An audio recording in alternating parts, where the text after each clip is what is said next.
ஊடகங்கள் செய்து வந்த முக்கியமான விடயங்கள் ஒன்று என்னென்றால், ஆங்கிலத்தில் சொல்வார்கள், ஒரு செய்தியை காணாமல் விடுவதன் மூலம் அந்த விஷயத்தையே இல்லாமல் செய்து விடுதல். அதாவது ஒரு ஒரு படுகொலை நடக்கிறது ஒரு இடத்துல, அதை ராய்ட்டரும் பிபிசியும் அவனும் போராட்டி அது நடக்கவே இல்லை உலகத்தை பொறுத்தவரை. அதான் உண்மை. எத்தனையோ படுகொலைகள் நடந்திருக்கின்றன, அவை நடக்கவே இல்லை. ஏனென்றால் அந்த செய்திகள் அதை பற்றி எதுவுமே வரவில்லை.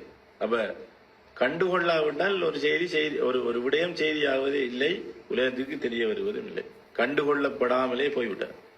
ஆகவே உதாரணமாக அல்லது ஸ்ரீலங்கா ராணுவத்தினுடைய தரப்பு செய்தி கொடுக்கப்பட்டது.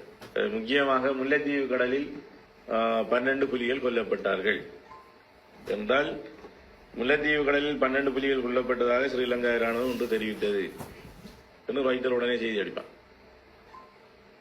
ஏனென்றால் அவனுக்கு அதை கொடுக்கறதுக்கு இருந்த ஸ்ரீலங்கா ராணுவம் மட்டுமே.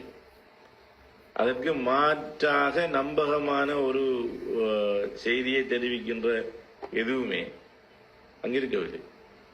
நாங்கள் இந்த நம்பகத்தன்மையை மெதுமெதுவாக 2-3 வருடங்களாக கட்டி எழுப்பியதன் அடிப்படையில் முதன்முறையாக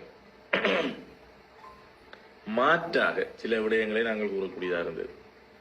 கண்டாவளையில் திருமண வீட்டில் ஸ்ரீலங்கா வான்படை குண்டு வீசி 8 பேர் மரணம் என்பது உண்மை. ஸ்ரீலங்கா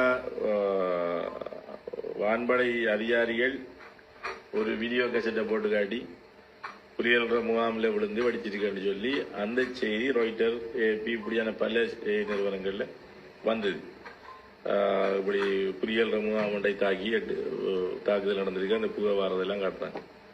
நாங்க என்ன செய்யறோம்னா அதுல எத்தனையாம் தேதி மறந்து போயிட்டு நாங்க என்ன செய்யறோம்னா அதுல செத்தவர்கள் பேரோட நம்பிக்கையான ஒரு வெளிநாட்டு நிறுவனம் உண்ட ஐசிஆர்சி போன்ற ஒரு நம்பகமான நிறுவனம் உண்ட மேற்கோள் காட்டி செய்தியை போடுறோம். அது ஒரு முதல் முறையாக ஒரு பிரச்சனையை கொண்டு வருது.